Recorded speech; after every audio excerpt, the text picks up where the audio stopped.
Hello guys, do you know that you are not automatically entitled to a person's property after the person's death simply because you are the next of kin? In Nigeria, most people believe that once your name is used as the next of kin in bank or on a document, you're automatically entitled to a person's money or property after the person's demise. Well, that's not the law. Next of kin simply means an emergency contact, that is, the person the hospital gets to call in emergency cases and not the person that gets to inherit the money or the deceased estate.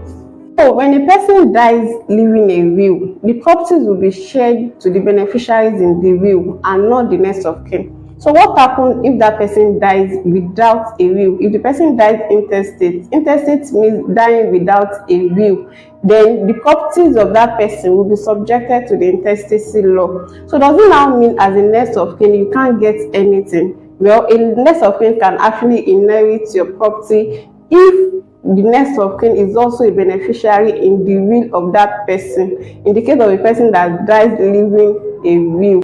So a practical example is if Daniel is Mr. Tade's next of kin, Daniel is Mr. Tade's brother, and Mr. Tade dies leaving a will, and in that will, Mr. Tade gives all his properties to Mr. Samson, his neighbor. My dear, Mr. Samson will take all his properties though. He will take all Mr. Tade's property, and Daniel will get nothing. You heard me. Daniel, who is Mr. Tade's brother, gets nothing, and the neighbor, Mr. Samson, takes all the properties.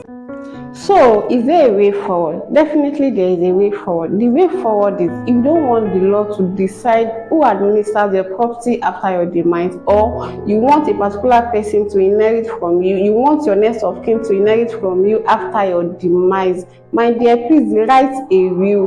What did I say? Write a valid will, not just a will, a valid will, because there's a difference between a will and a valid will.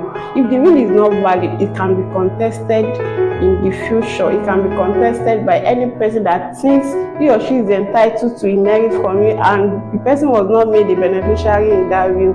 So my dear people, if you find this video to be beneficial, please kindly like, comment and subscribe to our channel. Thank you very much. Thank you.